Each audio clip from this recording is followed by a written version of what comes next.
এই রাস্তাগুলো যে মানে কবে ঢালাই হবে সেই হচ্ছে মানে পানি হচ্ছে আর কাদা হয়ে যাচ্ছে।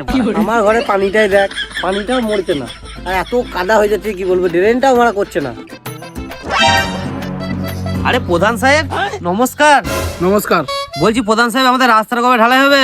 আর ওই ড্রেনটাও তো হচ্ছে না ঠিকঠাক করে, আমার যেমন কাদা হয়ে যাচ্ছে। হ্যাঁ রে, রাস্তাটা আগে হবে। রাস্তাটা হবে মানে আমার ঘরটা পানিতে ডুবে যাচ্ছে, ড্রেনটা আগে হবে। কে বললো তোকে যে ড্রেনটা হবে? তো বললুম আমি আগে রাস্তা হবে। রাস্তা হবে মানে ড্রেনটা আগে হবে। এই বন্ধু তুই কাকে চোখ দেখাচ্ছিস? তুই জানিস আমি কে? হ্যাঁ আগে রাস্তা হবে মারা। মারা তুই জানিস আমার বউ কালকে কাদাতে পড়ে হাত ভেঙে গেছে, ড্রেনটা আগে হবে। তুই জানিস কালকে আমার বাপের রাস্তাতে হাঁক যাচ্ছিল, আমার বাপ হোঁচট খেয়ে পড়ে গেছে, আমার বাপের পাটা ভেঙে গেছে। আগে রাস্তা হবে তারপরে ড্রেন হবে। দাঁড়া বাপ দাঁড়া, আগে রাস্তাটা হবে তারপর না হয় ড্রেনটা করবো। ও তুমি ভুলে গেলে আমার ঘরে 63টা ভোট আছে। তোরা নিজেরা ঠিক কর, তারপর তোদের রাইট এলে আমার কাছে আসবি। আমি এখন যাচ্ছি।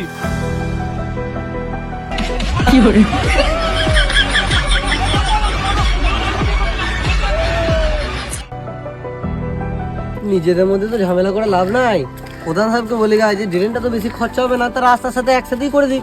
হ্যাঁ এটা ঠিক হবে, ঠিকই বলেছিস। হ্যাঁ। চল। আরে প্রধান সাহেব, হ্যাঁ নমস্কার নমস্কার, বলুন। যে আমরা দুজন ডিসাইড করেছি বুঝতে পারলেন তো, যে ড্রেনটা তো অল্প খরচা, তা ড্রেন আর রাস্তাটা একসাথেই করে দিন। আমি এখন খুব সমস্যার মধ্যে আছি, এখন মাস 3 দাঁড়া, তারপরে ঠিক করে দেবো তোদের। মাস 3?